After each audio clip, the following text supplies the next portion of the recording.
Une, puis pas une source parce que la question tend à faire résumer la première partie, fait que ça va être d'aplomb. Monsieur Kim, je vous entends pour la première fois, et rassurez-vous, je reviendrai. Mais en attendant, mais en entrant ici, j'avais des idées à peu près, voyons, excuse-moi, pas très claires sur le concept de Dieu. J'avoue que maintenant, je suis plutôt confus, mais je ne sens moins pogné qu'avant. Pouvez-vous m'expliquer ce phénomène? Premièrement, j'espère que la personne est confuse parce que ça m'étonnerait bien gros que en 1 heure comme ça, on puisse tout comprendre ce que j'ai dit. D'ailleurs, moi-même, il m'arrive de réécouter mes cassettes. Mais on va clarifier évidemment ce que j'ai dit tout à l'heure. Disons que j'ai donné pas mal de matière et maintenant les explications vont suivre. Le fait d'être confus, c'est parfait. C'est absolument parfait, c'est la base même de la compréhension, la confusion. La personne qui croit comprendre et qui n'est pas confuse et qui se refuse de risquer d'être confuse, c'est-à-dire qui se refuse d'avoir accès à d'autres possibilités de compréhension, elle n'est jamais confuse, mais dans sa compréhension, si elle a tort, elle aura tort toujours. La personne qui est capable d'ouvrir ses portes à quelque chose de neuf, de risquer, de briser ce qu'elle a en elle de vieux avec les choses neuves, elle risque d'arriver à un moment donné où elle sera complètement confuse. Et la confusion, c'est la purification de l'homme. Être confus, évidemment, je parle confus comme la personne l'entend, et non pas d'une façon cérébrale.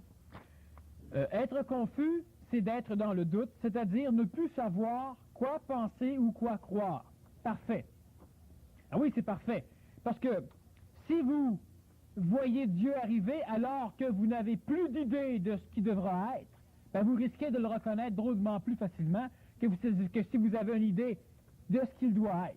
Et si l'idée ne concorde pas avec ce qui va arriver, ben il va encore vous passer 6 pieds au-dessus de la tête. Alors, ce qui fait que c'est tout à fait normal d'être confus, c'est la base même. Dans mes conférences, je n'ai pas comme fonction d'essayer de convaincre qui que ce soit. D'ailleurs, je vais même plutôt, d'ailleurs, on me le reproche de temps en temps, mais c'est d'ailleurs une de mes fonctions, je vais plutôt essayer d'amener un peu plus de confusion. La confusion, c'est quoi? C'est ce que je viens de vous dire. C'est une parcelle de doute. Vous aviez une idée préconçue, sûre ou pas sûre du tout, et puis moi j'arrive et puis je vous donne de quoi qui risque de tout balayer ça. C'est sûr que de temps en temps, sur certains sujets, c'est plus compliqué. Ben, c'est plus facile à être confondu, mais c'est plus compliqué à arriver à comprendre à un moment donné quelque chose. Le temps fait qu'on vient à comprendre. Il y a des personnes qui me suivent depuis déjà, disons, 1 an, ou qui m'ont déjà vu dans d'autres symposiums, dont le Symposium initiatique de Montréal, quelques années avant, et puis qui vont trouver de temps en temps que je répète certaines choses que j'ai déjà dites. Alors, dans ce que je répète, je peux aussi répéter que l'être humain ne comprend rarement la première fois. Il ne comprend pas la première fois, rarement. Alors, ce qui fait que, et ça je l'ai déjà dit, donc je le répète encore une fois, que la répétition d'une chose amène 2 affaires. Premièrement, elle communique de l'énergie, donc l'énergie n'est jamais répétitive.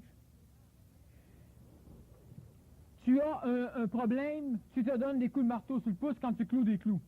Et moi j'arrive et je te dis, essaie de donner 2 ou 3 petits coups, lâche le clou, puis vas-y après.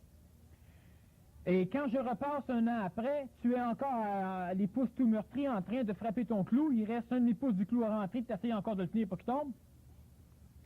Et je te répète la même chose. Tu peux te retourner et te dire, oui, mais tu l'as déjà répété, tu n'auras pas un autre. Non, commence donc par appliquer. L'énergie, on parlait de l'individu qui recevait une énergie et au lieu de s'en servir, essayait de voir s'il la connaissait, l'énergie, et il essayait de voir d'où elle provenait, l'énergie. On donne une information, lorsqu'elle est nouvelle, elle peut, en tout cas du moins, elle ne fatigue pas la psychologie. Elle ne tanne pas. Lorsqu'elle est répétée, elle va occasionner 2 phénomènes dans la psychologie de l'homme. Premièrement, elle va finir inconsciemment par dire à l'homme que tu n'as pas compris. Et c'est pourquoi je répète. Alors l'homme, refusant le fait qu'il n'a pas compris, se tanne de la répétition.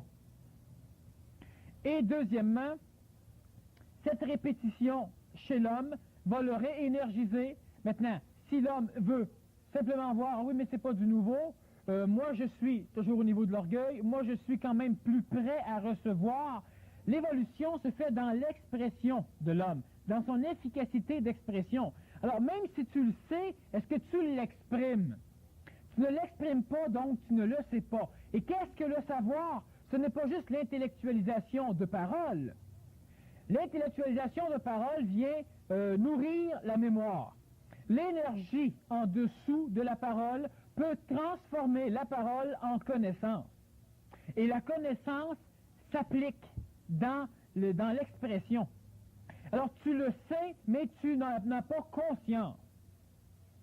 Alors je te répète la même chose, je te répète la même chose, je te répète la même chose. À un moment donné, tu vas comprendre, mais plus clair. Là, tu vas comprendre. Première étape de la compréhension, le processus intellectuel qui fait des relations et qui arrive à une conclusion que ça a de l'allure, c'est logique. Et si je le répète, oui, mais ça on le sait. Non. C'est le premier processus de la compréhension, mais il n'y a pas compréhension.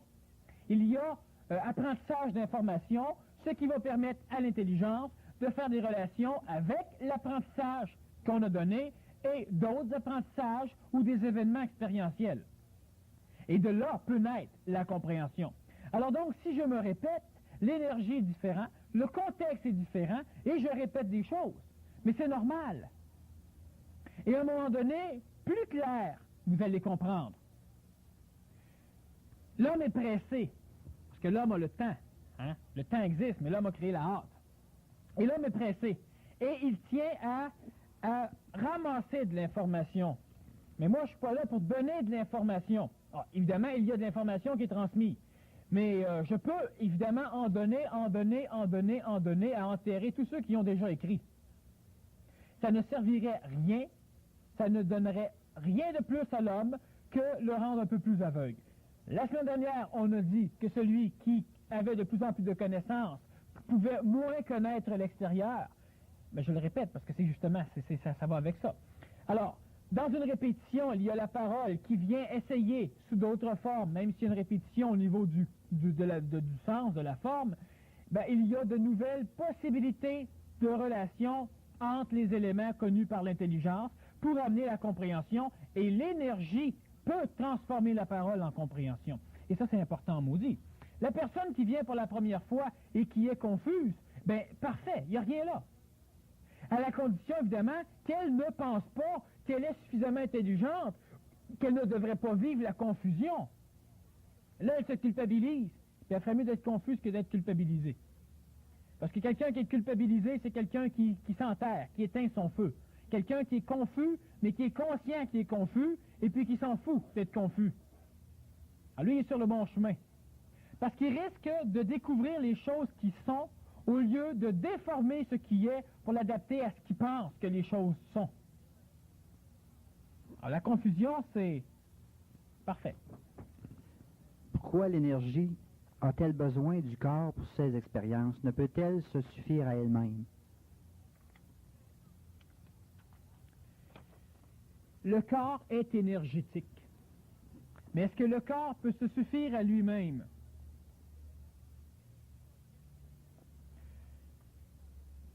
Lorsque vous mangez du céleri, est-ce que vous êtes des céleris? Non. Donc le corps ne peut se suffire à lui-même. Il doit rechercher à l'extérieur des énergies qui sont différentes, qu'il va pouvoir transformer, donc assimiler, pour continuer à s'exprimer, à vivre. Alors, l'énergie, c'est le corps. L'énergie s'exprime dans la matière. Il n'y a pas d'expression là où il n'y a pas d'expression. Et il n'y a d'expression que là où il y en a. Dans la matière, il y a expression, et l'expression est perceptible par l'expression. Donc, la matière est perceptible par l'énergie matérielle. Donc, la matière est perceptible par l'homme. Parce que vous êtes aussi d'énergie matérielle, une énergie identifiée qui s'exprime dans la matière, ce qui vous donne des sens. Je vous anesthésie. Je vous coupe tous les sens. Vous êtes conscient, mais vous n'avez plus de corps. Quel genre d'expérience allez-vous pouvoir faire? À part une expérience dans le domaine de l'astral, où vous allez ressasser les mémoires planétaires ou encore vos mémoires à vous. Il n'y a pas d'expérience. Vous ne pouvez plus connaître le présent, le réel. Vous allez pouvoir vivre qu'en fonction de la mémoire, des choses illusoires, les choses du passé. L'énergie se suffit à elle-même et votre corps physique est énergétique. Et l'expression de l'énergie transforme l'énergie. Et je ne veux pas, présentement, trop aborder le phénomène de l'expression de l'énergie. Plus tard, je vais sans doute pouvoir y revenir dans une conférence intégrale, complète. Alors, disons que l'énergie se suffit à elle-même, mais votre corps physique est énergétique. Vous êtes tous énergétiques et vous avez besoin d'énergie. Donc, l'énergie a besoin de l'énergie, donc l'énergie se suffit à elle-même. Mais chaque forme d'expression d'énergie ne peut pas d'elle-même augmenter son taux vibratoire. Elle ne peut pas d'elle-même se transformer une fois qu'elle est exprimée. Et c'est important. Une énergie exprimée ne peut se transformer lorsqu'elle est exprimée. Elle a besoin d'un contact avec une énergie différente. Mais l'énergie se suffit à elle-même. Mais chaque expression d'énergie a besoin de d'autres formes d'expression.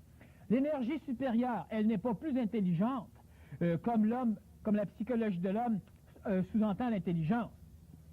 Elle est plus haute en vibration. Mais elle a besoin, elle aussi, d'autres formes d'énergie pour pouvoir parfaire son expression. L'énergie, qu'est-ce que c'est le problème de l'énergie? Qu'est-ce que c'est le problème de l'homme?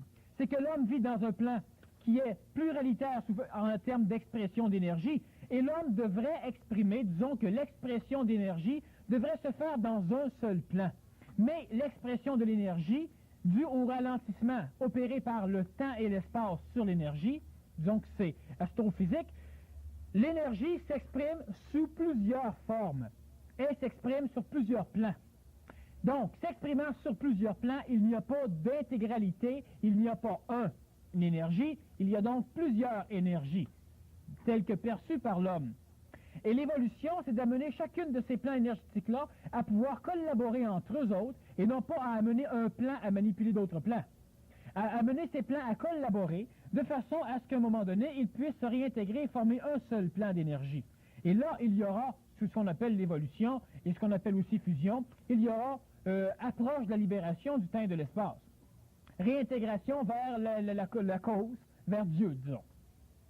Donc, l'énergie se suffit à elle-même, mais chaque expression de plan se doit d'être reliée à d'autres expressions de plan.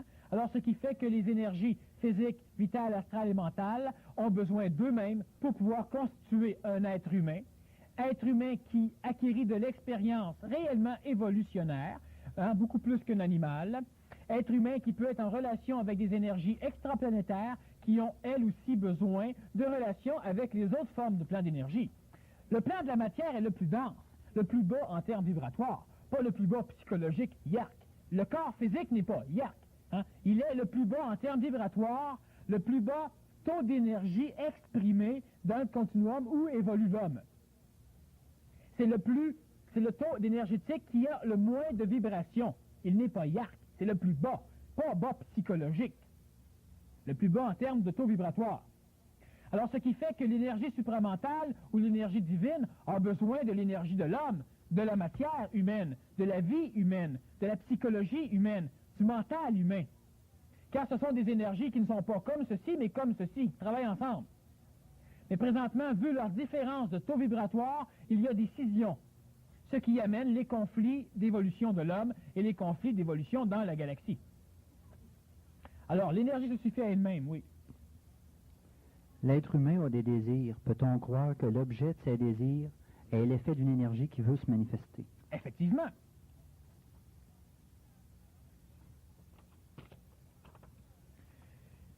Une énergie n'existe dans le plan de l'homme que si elle est manifestée, que si elle est exprimée.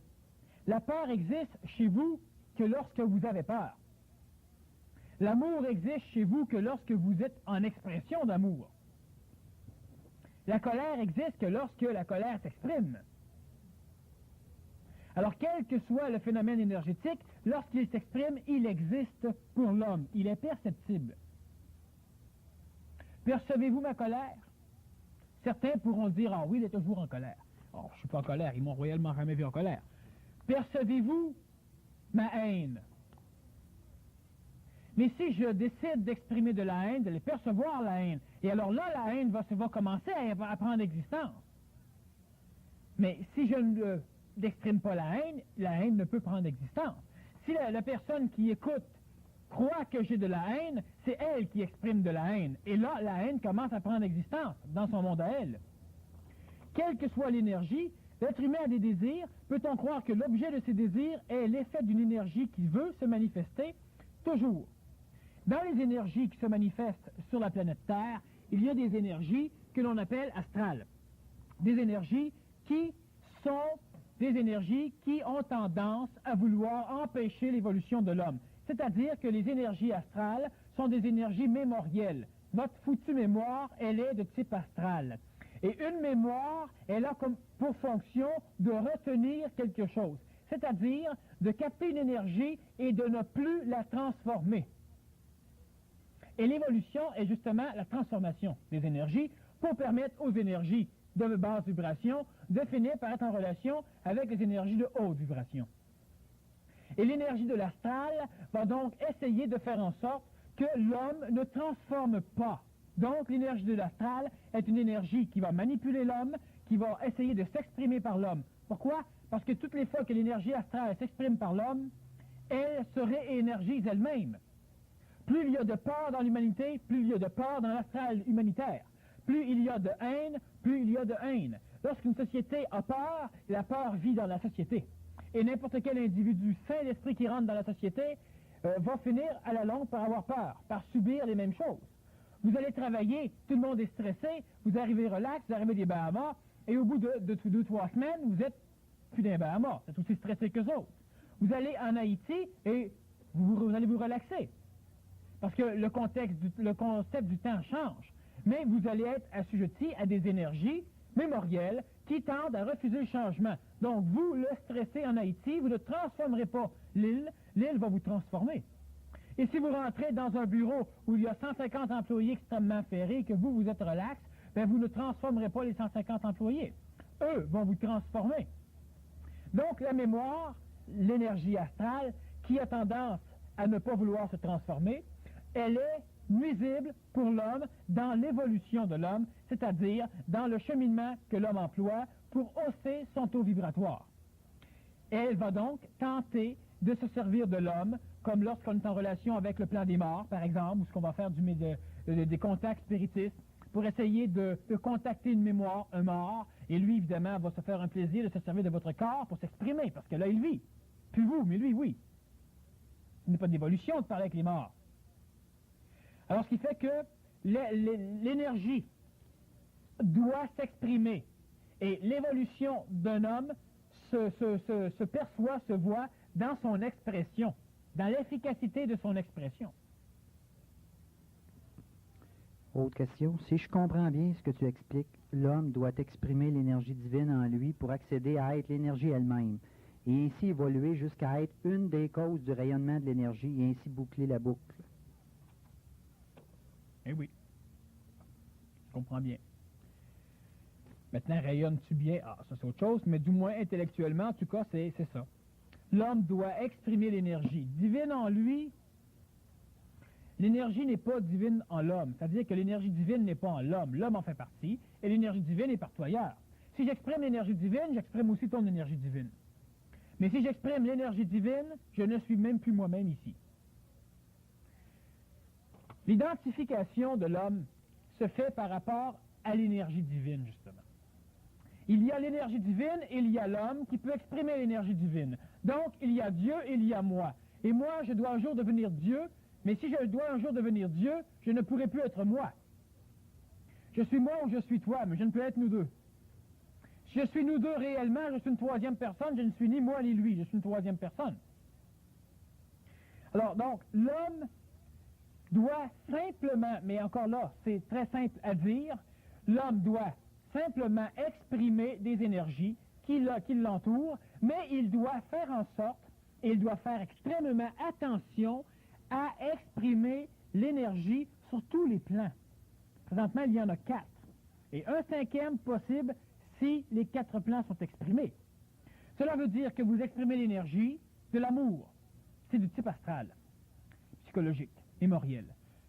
Vous exprimez l'énergie de la colère, c'est astral. L'énergie de la haine, c'est astral. L'énergie de sauver le monde, de sauver, etc., c'est astral. L'énergie physique, ou encore de l'ordre d'une relation physique et vitale, on exprime des formes d'énergie et on condense surtout, on concentre surtout l'expression de l'énergie dans l'expression de l'énergie psychologique. Mais dans l'homme, il n'y a pas que l'énergie psychologique, vitale et physique, il y a l'énergie mentale. Et l'on doit exprimer de l'énergie mentale. Et exprimer de l'énergie mentale, c'est aussi penser. N'oubliez pas que exprimer, cela ne veut pas simplement dire parler ou encore bouger. Ce sont des facettes de l'expression. Mais lorsque je réfléchis, j'exprime déjà. Je manipule ma mémoire. Donc, j'exprime parce que cela peut être gravé dans une mémoire. Il y a donc expression. Et lorsque je réfléchis avec mon intelligence, avec mon mental et non pas avec mon émotion, lorsque je n'essaie pas de colorer ma réflexion avec mon émotion, avec mon émotivité, j'exprime l'énergie mentale. Et vous devez exprimer l'énergie mentale, du moins autant que vous exprimez l'énergie de l'astral. Là, oui, il faut exprimer. Et là, l'homme sera plus l'homme, plus lui-même, plus ce qu'il croit être, mais qu'il n'est pas, dans l'expression. Il sera beaucoup plus près de ce qu'il veut exprimer. Je suis mental aussi. C'est intelligent de faire une chose, je l'exprime. Je n'ai pas peur de l'exprimer. Si j'ai peur de l'exprimer, c'est que l'émotivité vient aussi s'exprimer. Et elle va essayer de colorer l'expression du mental. Je devrais agir, mais je ne sais pas, j'ai pas le courage, j'ai peur ou je suis pas trop sûr. C'est parce que tu as l'expression mentale qui te dit d'agir, et en même temps, tu as l'expression psychologique qui te dit que tu n'es pas sûr, que tu peux peut-être te tromper, que c'est peut-être pas correct, que tu as peur, que tu manques de courage.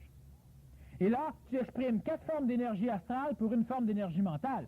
Là, évidemment, il y a une marge entre l'homme et l'homme psychologique. Si vous exprimez autant d'énergie mentale que d'énergie psychologique, vous êtes sur le bon chemin. Vous dites qu'il y a 7 dieux différents. J'aimerais les connaître. Il y a une autre question aussi sur le plan causal. Je sais pas si... Évidemment, le mot Dieu peut être pris à plusieurs sauces.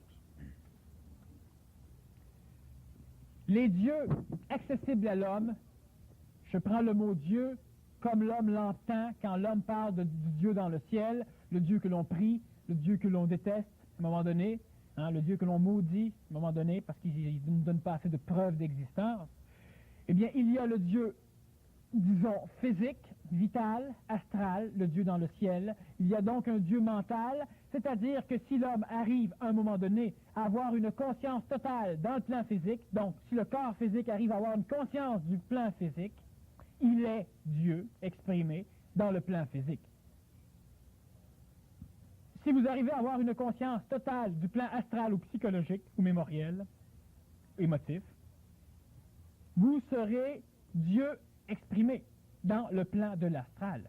Et il y a donc, si on prend ces dieux-là, je faisais référence surtout à l'enseignement du Nazaréen lorsqu'il parlait de son Père dans le ciel, de son Père dans les cieux et de « je suis », qui sont élaborés sur différentes étapes de sa vie. Il n'a pas parlé du Père dans les cieux avant de parler du Père dans le ciel, c'était l'inverse. Alors, il a atteint un certain niveau de conscience dans le plan physique, dans le plan vital, dans le plan de la psychologie ou de l'astral, dans le plan du mental, etc. Alors, ces 7 dieux sont, lorsqu'il y a conscience pure d'un plan, par le plan. Cela veut dire que le mental ne prend pas conscience du plan physique. Le mental se contente de prendre conscience du plan mental. Et votre psychologie ne doit pas prendre conscience du plan physique. Votre psychologie doit prendre conscience du plan psychologique ou astral. Il y a 7 dieux, et ces 7 dieux fusionnent pour se libérer du temps et de l'espace, donc rejoindre la causalité, c'est-à-dire le Dieu causal, la source même de ce qui a créé l'univers. Alors, disons que les 7 dieux les connaissent, c'est simplement ce que je viens de dire en termes intellectuels, c'est la conscience totale d'un plan par le plan. Quand le plan physique a conscience du plan physique, quand le plan astral a conscience du plan astral, quand le plan mental a conscience du plan mental, quand le plan supramental a conscience du plan supramental. Évidemment, le plan supramental peut connaître les autres plans par expérience, parce qu'il les englobe lorsqu'il est en contact avec eux. Mais il n'est pas dans un état de conscience astrale, il est dans un état de conscience supramental, qui, même si elle englobe les plans inférieurs, ne donne pas au plan inférieur l'état de conscience. l'état de conscience dans les plans inférieurs doit être vécu par les plans inférieurs. Elle peut être canalisée, elle peut être dirigée, contrôlée par un plan supérieur, mais jamais un plan supérieur ne pourra mener un état de conscience dans un plan inférieur. L'énergie supramentale ne peut transformer l'homme. L'énergie supramentale ne va se rajouter à l'homme que pour permettre à l'homme d'arriver dans ces autres plans à atteindre ce que les autres plans doivent atteindre. Mais le fait d'être en contact avec l'énergie supramentale ne vient pas béatifier le corps physique, le corps vital, astral et mental. Qu'est-ce qu'une conscience pure?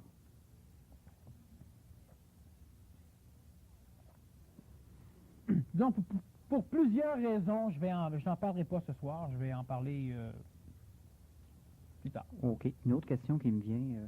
On entend souvent dire des gens qu'ils ont été guidés ou influencés par des maîtres dans leurs rêves, etc. Comment concilier ça avec l'énergie qui est supposée d'être anonyme, finalement?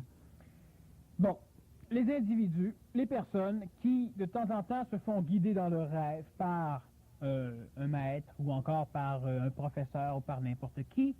Prenons par exemple, disons moi-même, un individu qui me verrait dans ses rêves pourrait facilement s'imaginer, le piège est tellement facile, que moi je me déplace dans l'astral pour aller les guider, ou pour aller les conseiller, ou encore pour aller leur parler.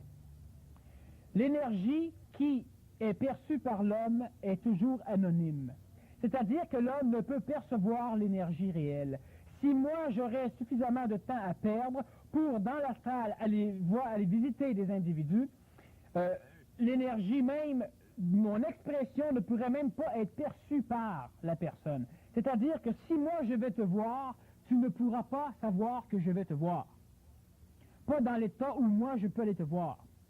Si, dans ton rêve, tu me vois qui te parle et qui te suggère des choses, que cela soit bon ou mauvais, c'est simplement que dans ton rêve, tu fais référence à un plan mémoriel de l'astral où tu m'as déjà vu, c'est-à-dire que tu connais ma forme physique, mon langage et certaines choses, et au lieu de te dire, au lieu de te répondre toi-même aux questions que tu te poses, tu ne t'en crois pas capable de par ta programmation psychologique, et tu préfères que toi-même tu te répondes par l'intermédiaire d'un autre à qui tu vas remettre ta confiance. Alors, si moi je pose une question et je me réponds, je ne suis pas sûr. Si je me pose une question, je m'endors, j'imagine quelqu'un en qui j'ai confiance, qui vient me voir et qui me répond, je me dis, ah, c'est ça. Mais en réalité, il ne s'est rien passé de nouveau. La seule chose qui est dangereuse, c'est qu'un jour, sous ma forme à moi, une autre entité astrale va venir, va te donner une réponse et qui va complètement t'embarquer. Ça va te faire avoir. Les maîtres, les gourous, etc., tous ceux qui réellement sont rendus à un plan de conscience pure, ceux-là n'ont réellement pas de temps à perdre à rencontrer un individu ou un autre pour lui communiquer des choses que l'individu ne mettra d'ailleurs pas en pratique. Hein? L'homme ne change pas du jour au lendemain. Ce n'est pas parce que tu as un problème d'amour que tu viens voir ou que tu te fais visiter par un maître que celui-ci t'enseigne quelque chose, un flash éclair, que le lendemain matin, tu n'as plus de problème d'amour. Sur le moment même, le problème va être réglé. Mais vu que l'homme évolue lentement, parce que la mémoire refuse le changement, et quand la mémoire change, on doit la briser, et lorsqu'on la brise, il y a souffrance psychologique, donc refus de changer, les maîtres et tout cela dans l'astral ou dans tes rêves n'ont pas de temps à perdre à te rencontrer. Par contre, les mémoires du passage de ces maîtres, ou les mémoires de ce que j'ai fait moi au niveau de l'astral, peuvent être attirés par une personne qui veut me rencontrer inconsciemment, ou qui se recherche simplement un support pour accréditer sa pensée. Si je pense croche et que le maître me dit que j'ai raison, je pense droit. Alors l'homme recherche des accréditations parce que de lui-même, il ne peut savoir s'il a raison. Et l'homme de lui-même ne peut qu'être confus, et l'homme devrait rester confus au lieu d'aller essayer de chercher une sortie de confusion, même dans l'erreur. J'ai tort, mais je suis plus confus. Ben alors, vu que tu ne sais pas que tu as tort, tu vas t'imaginer avoir raison, mais tu ne peux le savoir plus. Alors disons que moi, je n'ai pas de temps à perdre à visiter le monde dans le rêve, et c'est eux-mêmes qui se cherchent une accréditation à leur pensée et à leur réponse. Tout à l'heure, je disais que tu te mets toi-même des limites à ce que tu pourrais obtenir. Tu vas te dire que je dois prier tant, et après 8,85 cierges, je vais avoir ce que je veux. C'est la même chose pour le maître ou le gourou qui vient de visiter. Si moi-même je me réponds, je ne me crois pas. Alors si un maître vient me le dire, je le crois. Alors donc, c'est beaucoup plus plaisant de rencontrer une personne qui va te rassurer parce qu'elle elle rayonne ce que tu veux qu'elle rayonne pour qu'elle aille avec toi. Dans le même sens, pratiquement, peut-on déranger le karma de quelqu'un en harmonisant sa vie par la force des énergies? Le karma de quelqu'un peut être transformé et il peut être amplifié ou diminué. C'est-à-dire que le karma d'un individu est divisé par le nombre d'individus qui vont pouvoir le côtoyer. Le karma de la société est sur vos épaules. Et quand un homme commet un meurtre, c'est la société au complet qui va payer le karma, ce qui allège un peu le karma de l'homme. Alors, si moi j'ai un karma très subtil, ou presque pas de karma, et que je côtoie une personne qui a beaucoup de karma, automatiquement, moi, je salis mon karma et je soulage le sien. Et il y a plusieurs phénomènes, plusieurs moyens d'arriver à porter le karma des autres sur son dos. Et évidemment, il y a des moyens très ésotériques, très connus par les initiés, qui leur permettent de ne pas avoir à transporter le karma des autres sur leur dos. Ce qui est sage. Qu'est-ce que vous voulez dire lorsque vous dites que Dieu est une projection de la pensée dualiste de l'homme, une projection sublimée, destinée à le sécuriser, une espèce de projection du Père? L'énergie est-elle féminine ou masculine?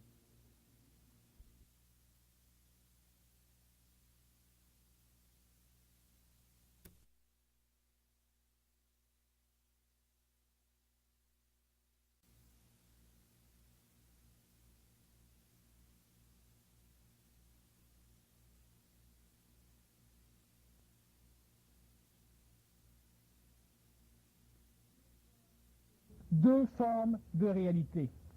Une bonne réalité et une mauvaise réalité.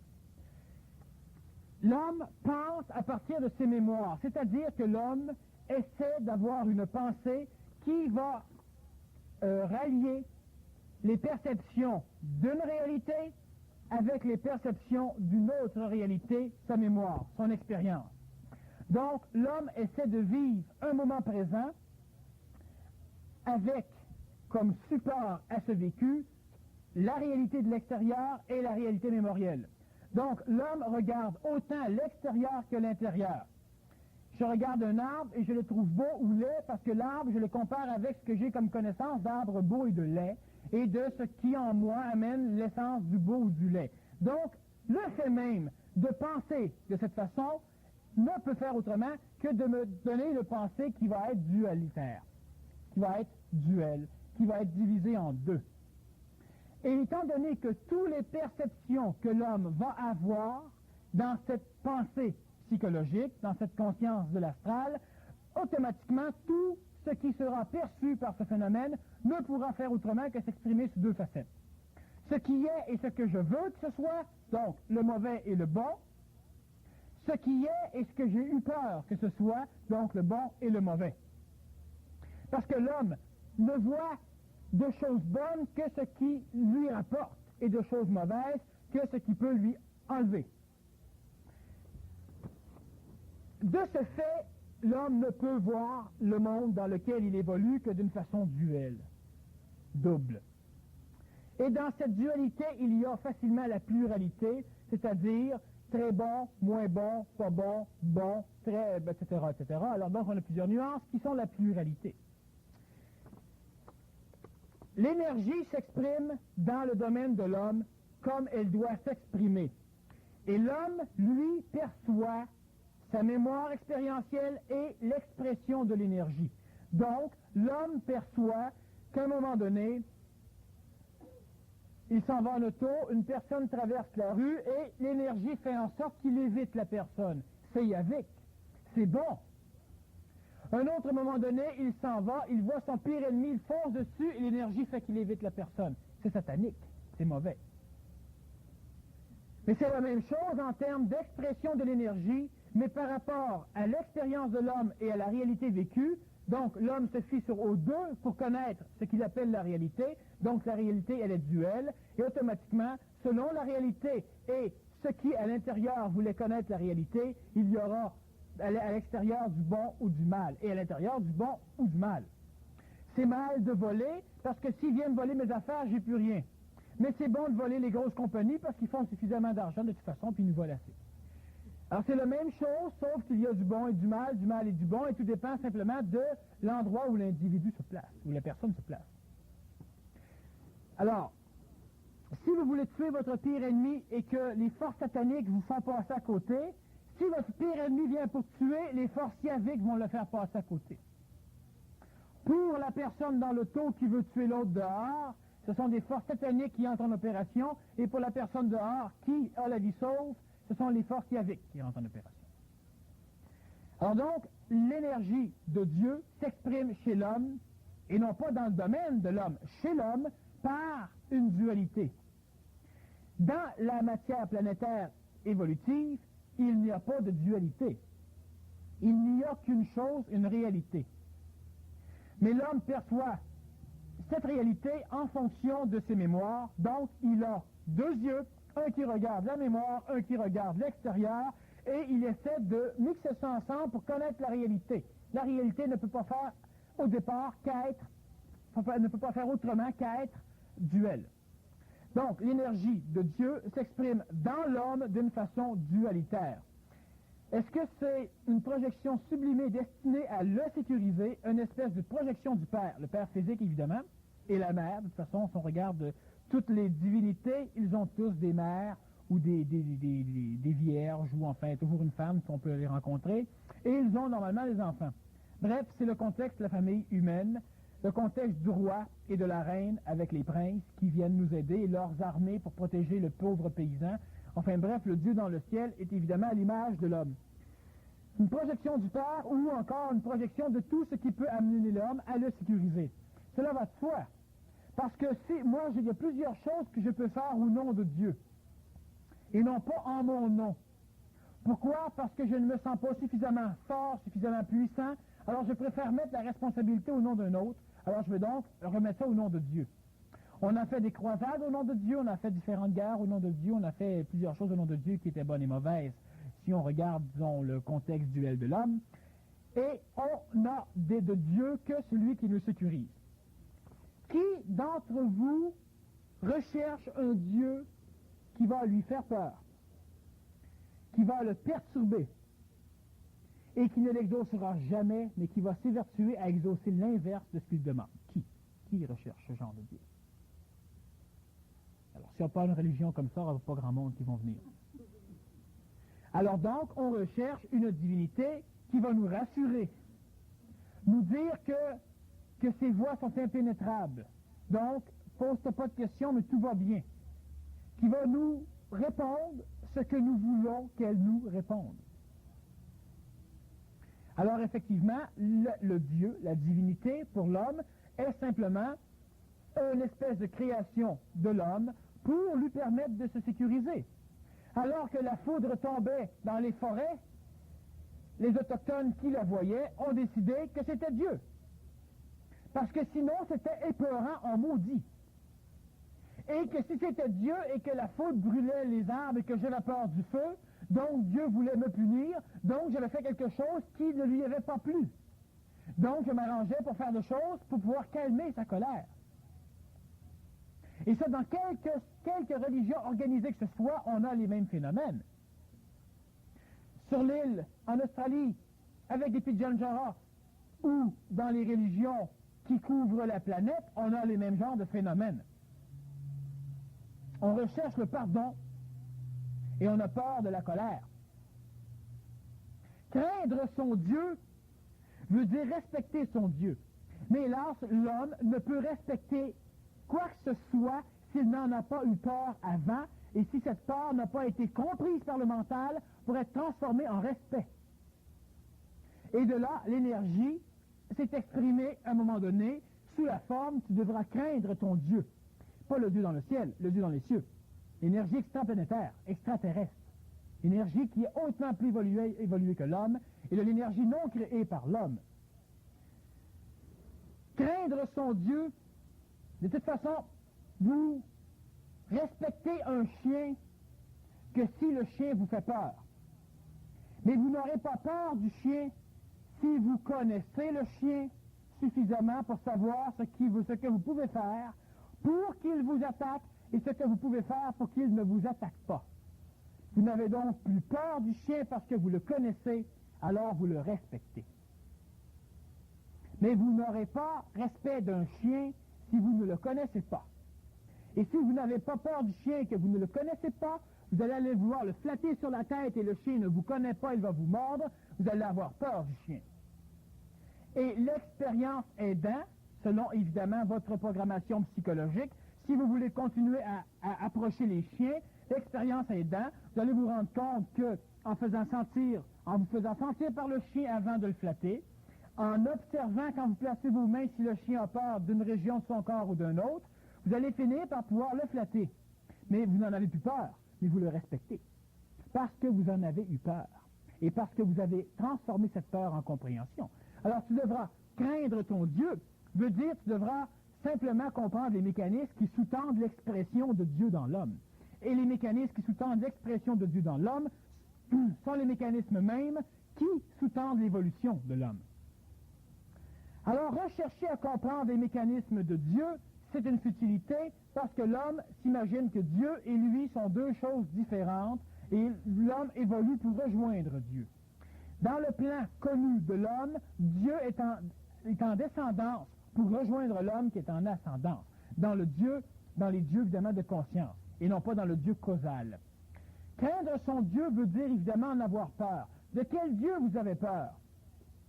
Vous en avez peur, pourquoi? Parce que ces dieux-là vous punissent, parce que ces dieux-là ne vous exaucent pas, et vous les respectez que s'ils vous donnent ce que vous voulez. Sinon, vous changez de religion. Ce mécanisme de recherche ne fait que prouver que ce Dieu-là n'est pas dangereux, car jamais il ne vous a foudroyé. J'ai déjà appris à l'école, quand j'étais jeune, que le fait de maudire Dieu faisait que je recevais la foudre, j'étais foudroyé immédiatement par la foudre. Je l'ai maudit souvent Dieu et j'ai été foudroyé par l'énergie intelligente. Je trouve. L'énergie même de Dieu s'exprime dans l'homme et l'homme en est l'expression. L'homme n'est pas Dieu, l'homme est l'expression d'une parcelle d'énergie divine. Et l'homme a comme fonction, comme chemin évolutif, de permettre aux autres parcelles d'expression de l'énergie divine de pouvoir s'exprimer dans la matière. Et lorsqu'il y aura l'ombre dans la matière de toutes les énergies divines placées ensemble, il y aura possibilité de fusion de tous ces mécanismes. Il n'y a pas de bon Dieu ou de mauvais Dieu. Il n'y a de bon et de mauvais qu'à partir du point de vue où se place l'homme. Lorsque le feu purifie quelque chose, le feu est bon. Lorsque le feu détruit ce que vous aimez, le feu est mauvais. Satan a un rôle primordial à jouer dans l'évolution de l'homme, parce que Satan et Yahvé, qui sont des entités de lumière reliées au plan planétaire de l'évolution de l'homme, ont comme fonction de perturber continuellement le plan dualitaire de l'homme, pour amener continuellement un doute dans l'homme. Vous doutez de Dieu parce que Satan s'est présenté. Vous doutez de Satan parce qu'un crucifix l'a fait fuir. Votre crucifix ne vous empêche pas d'avoir un accident malgré que vous avez prié. Donc, un paquet de phénomènes dans le genre qui fait que ces énergies existent réellement et sont des énergies qui tendent à pousser l'homme à évoluer. C'est-à-dire que ces énergies tendent à amener l'homme à exprimer lui-même son propre schéma de perception de ce qui est bon et mauvais et non plus de se rallier au schéma de perception planétaire. Votre éducation vous enseignait ce qui était bon et ce qui était mauvais. Mais savez-vous de par vous-même, sans mémoire, sans éducation, ce qui est bon et mauvais? Bon et mauvais chez l'homme n'existe pas dans la réalité. Il n'existe que dans l'illusion de l'homme. Mais évidemment, il y a des choses qui tendent à retenir l'homme et des choses qui tendent à pousser l'homme. En ce sens, on pourrait dire que les choses sont bonnes et mauvaises. Mais il n'y a pas de mal qui se promène et qui a comme fonction d'amener l'homme en enfer.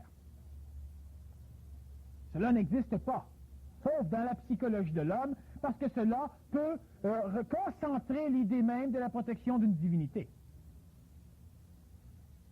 Le bien et le mal n'existent pas. Il y a des choses basses, des choses hautes.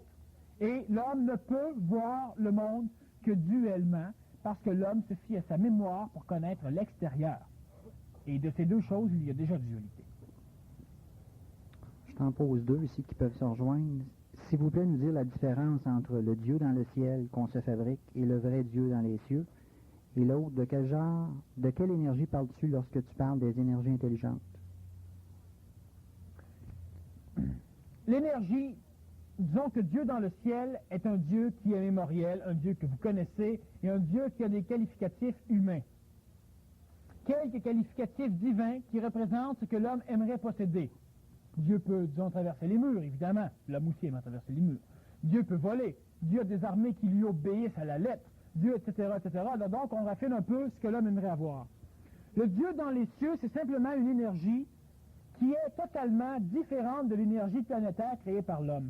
Ce qui arrive simplement, c'est que l'homme est complètement assujetti à une mémoire planétaire, mémoire qui a été densifiée par les milliards d'individus qui ont vécu et qui ont pensé à la même chose.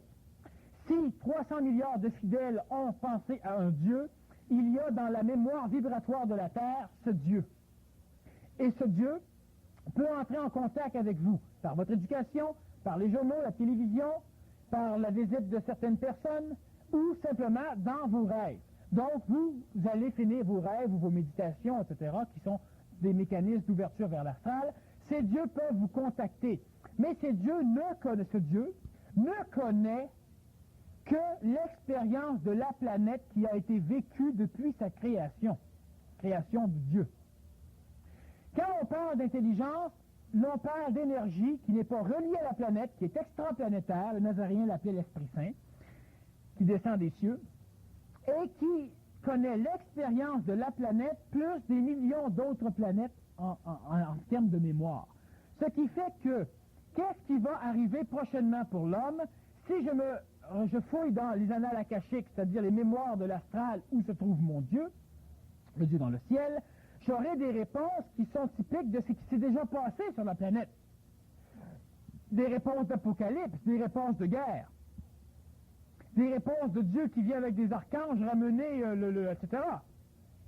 Mais si je suis en contact avec le Dieu dans les cieux, la planète Terre, elle a déjà évolué plusieurs fois dans une galaxie. C'est-à-dire que l'expérience planétaire, c'est déjà faite avant. Et je suis donc en relation avec une intelligence qui n'est pas tributaire de la mémoire de l'astral planétaire. Donc, elle est, par rapport à l'astral planétaire, intelligente. L'astral planétaire est tellement pollué que je ne peux arriver à m'en servir. On a l'expérience de Dieu qui a commandé à un homme de tuer sa femme et ses enfants, et c'est le Dieu dans le ciel qui, à un moment donné, a été remplacé par le Dieu satanique, par Satan. Mais lui ne l'a pas su, parce qu'il n'a pas pu le différencier, car il est dans le ciel. Dans les cieux, il n'y a pas de divinité satanique, il n'y a pas de Satan ou de Lucifer dans les cieux. Il n'y a qu'une énergie qui s'exprime chez l'homme seulement dans le présent. On l'appelle donc l'intelligence instantanée, l'intelligence active, l'Esprit Saint, l'énergie supramentale. Supramentale parce que supérieure en vibration au mental. Donc, dans les cieux, il y en a trois, supramental, bouddhique et divin, disons, que si on fait juste une petite explication des cieux, et le ciel est divisé en quatre, le Dieu physique, évidemment, le plan physique, vital, astral et mental, mais le Dieu qui s'adresse à l'homme et que l'homme recherche est surtout le Dieu dans le ciel de l'astral. L'intelligence n'a pas pour fonction de rassurer l'homme, elle a pour fonction de donner à l'homme ce que l'homme a de besoin. Et le Dieu dans l'astral, lui, a pour fonction de rassurer l'homme, de lui donner ce que l'homme demande. Alors il y a donc une bonne différence entre le Dieu dans le ciel et le Dieu dans les cieux, en ce sens que l'un est relié à l'expérience planétaire et l'autre est relié à l'expérience galactique. Et la galaxie existait bien avant la planète Terre, ce qui fait que l'un a une expérience incommensurablement plus vaste, ce qui par rapport à la possibilité de connaissance mémorielle sur la planète Terre, elle est une énergie intelligente. C'est sûr que la plante qui pousse est contrôlée par l'énergie vitale, qui est une énergie intelligente par rapport à l'énergie du physique.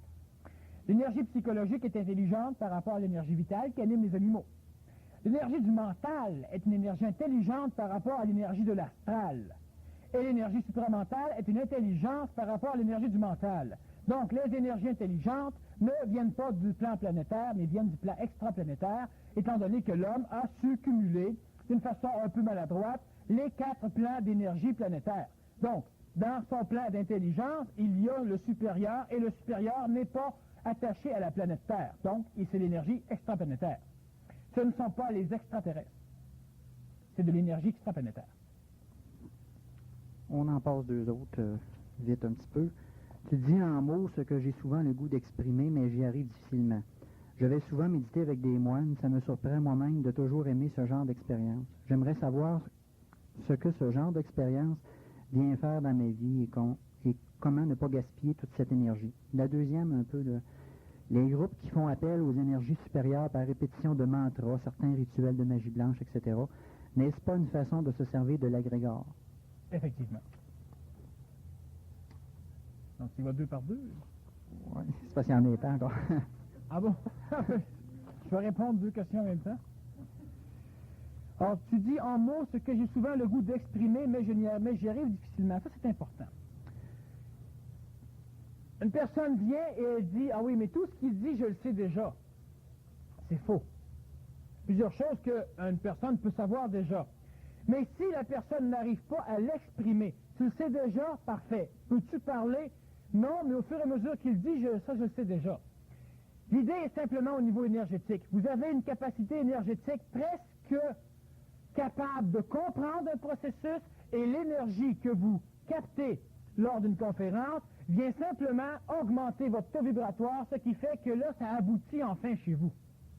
Et au fur et à mesure que je vais parler ou qu'un autre conférencier va parler, si le cas arrive, vous allez simplement être placé, votre taux énergétique va être augmenté et vous allez être en relation avec l'énergie que vous pouvez presque toucher, mais que vous n'arrivez pas à toucher seul. Ce qui fait qu'au fur et à mesure, certaines choses que je vais dire, vous pourriez presque les dire avant, ou encore cela va à merveille. Alors ça, cela ne veut pas dire que vous savez et que je dis ce que vous savez. Cela veut simplement dire que vous le savez, mais que vous avez eu besoin d'une dose d'énergie un peu plus haute, et cela veut dire aussi que prochainement, sans doute, vous allez être capable d'atteindre cette dose par vous-même, et vous allez arriver à un état de compréhension. Et c'est d'ailleurs l'utilité d'une conférence. Après ça, vous êtes beaucoup plus libre de par vous-même de faire ce que cela vous tente et de réfléchir de par vous-même, c'est-à-dire que vous allez être apte à exprimer plus de choses parce que votre taux vibratoire va être suffisamment haut pour pouvoir enfin comprendre. Du moins, une partie des choses. Je vais souvent méditer avec des moines. Alors, évidemment, la vibration égrégorienne qui entoure un monastère ou une église ou une salle, évidemment, vient augmenter ou transformer le taux de vibration de l'homme qui est dans cette région. Si l'homme a un taux vibratoire plus bas, il pourra en bénéficier. Si l'homme a un taux vibratoire qui normalement est en résonance, mais l'homme a un taux vibratoire qui est un petit peu en dissonance chez lui, en inharmonie chez lui, il peut, lors d'une méditation dans certains endroits, voir son inharmonie se replacer en harmonie. Donc, évidemment, l'homme se sent bien, il se sent sécurisé, il se sent plus calme. Ce n'est pas mauvais, cela est très bon. À la condition qu'un jour, vous pouvez décider de ne pas y aller et que ça ne vous dérange pas de ne pas y aller. Autrement dit, si vous n'êtes pas drogué par ce phénomène. Si vous êtes libre d'y aller et de ne pas y aller, continuez à y aller.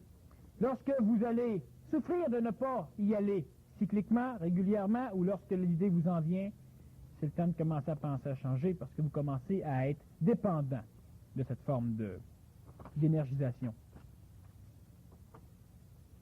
Alors, les groupes qui font appel aux énergies supérieures par répétition de mantras ne font jamais appel à d'énergie supérieure en termes d'intelligence. Elles ne font appel qu'à des mémoires d'expression d'énergie intelligente, mais ce sont des mémoires d'expression. L'énergie intelligente descend. Je peux la capter, et donc elle s'exprime en moi. De cette expression, je l'exprime en paroles. Ces paroles sont enregistrées dans l'astral. Donc, il y a dans l'astral un plan mémoriel physique, vital, astral, mental, supramental. Sous forme de mantra, sous forme de répétition, de prière, je vais attirer un égrégore qui est en résonance avec mon mantra. Et je peux donc attirer un égrégore qui est l'enregistrement mémoriel de connaissances supramentales. Donc, moi, je crois être en relation avec une énergie intelligente. Elle n'est pas intelligente. Elle est mémorielle et elle ne sait rien de plus que ce qu'elle sait, de ce qu'il y a de mémorisé. Tout ce qui n'a pas été dit dans cette énergie, dans le plan planétaire, n'est pas contenu dans cette mémoire. Donc, elle est limitée. Elle pourra inventer des réponses qui paraîtront intelligentes. Pour certaines formes de groupement ou d'individus, cela est encore une chose qui peut être bonne. Le gros danger, c'est que la personne risque de vouer sa vie à entrer en contact avec les mémoires d'énergie intelligente au lieu de rechercher le contact réel. Et le contact réel ne la perturbera pas en ce sens qu'il n'essaiera pas de la tromper. Et une personne qui arrive à entrer en contact avec une énergie mémorielle supramentale devra un jour arriver à posséder le discernement pour se libérer de la connaissance mémorielle du supramental. L'homme qui n'a pas de connaissance mémorielle du plan astral, du plan mental et du plan supramental n'a pas besoin d'acquérir le discernement pour pouvoir entrer en contact avec l'énergie intelligente. Le discernement, discerner, savoir si celui qui me parle présentement est la mémoire de l'énergie intelligente ou si c'est l'énergie intelligente. Alors, les mantras, il y a certaines formes de mantras qui ont une utilité en ce sens qu'ils vont augmenter le taux vibratoire physique, d'autres le taux vibratoire vital, ce qui peut amener des guérisons, ce qui peut amener différentes choses. Mais la respiration, une bonne respiration faite d'une certaine façon, permet beaucoup plus facilement d'acquérir ces choses-là. Le mantra, c'est le verbe, et le verbe est un rayonnement, une vibration, et le verbe attire. Hein, le verbe attire. Si je sors dans le métro ici, le métro Crémazie, et que je dis « j'ai 1000 $ à donner aux 1000 personnes qui se présentent à moi », vous allez voir que le verbe attire. Alors, c'est la même chose pour les mantras. Ça attire quelque chose qui a besoin de cette vibration. Et l'on peut s'en servir, et l'on peut être asservi. C'est-à-dire qu'on peut se faire manipuler. Alors donc, on se sert de dégrégore, même ordre qu'une personne qui prie. C'est une prière, répétition de mantra. Mais il y a beaucoup de dangers à se servir de ces genres de mécanismes. Ils sont bons, mais l'homme qui s'en sert devra un jour acquérir le discernement pour arriver à s'en débarrasser. Est-il vrai que sur Terre, l'homme est dans une prison où il est obligé de souffrir pour évoluer? Il est vrai que l'homme accepte facilement cet état de choses. L'homme n'est pas dans une prison.